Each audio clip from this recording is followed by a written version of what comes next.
الحمد لله رب العالمين الرحمن الرحيم مالك يوم الدين إياك نعبد وإياك نستعين اهدنا الصراط المستقيم صراط الذين أنعمت عليهم غير المغضوب عليهم ولا الضالين.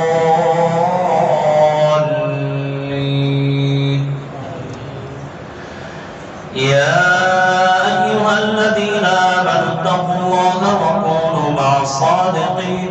ما كان لأهل المدينة ومن حولهم من الأعراب أن يتخلفوا عن رسول الله ولا يرغبوا بأنفسهم عن نفسه، ذلك بأنهم لا يصيبهم ظمأ ولا نصب ولا مغمصة في سبيل الله ولا يطؤون موطئا يغيظ الكفار ولا ينالون من عدو نيلا إلا كتب لهم به عمل صالح إن الله لا يضيع أجر المحسنين.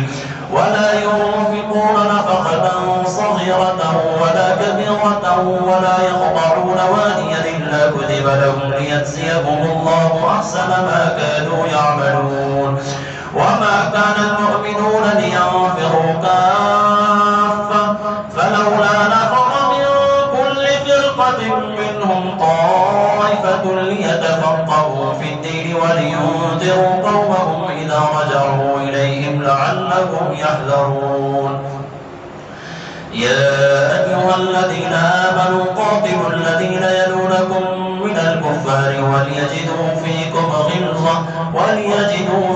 غلظة واعلموا أن الله مع المتقين. وإذا ما أنزلت سورة فمنهم من يقول أيكم زادته هذه إيمانا فأما الذين آمنوا فزادتهم إيمانا وهم يستبشرون وأما الذين في قلوبهم مرض فزادتهم رجسا إلى رجسهم وماتوا وهم كافرون. أفلا يرون أنهم يفتنون في كل عام مرة أو مرتين ثم لا يتوبون ولا هم يذكرون. وإذا ما أنزلت سورة نظر بعضهم على بعض هل يراكم من أحد ثم انصرفوا صرف الله قلوبهم بأنهم قوم لا يفقهون. لقد جاءكم رسول من أنفسكم عزيز عليه ما عنتم حريص عليكم بالمؤمنين رؤوف رحيم.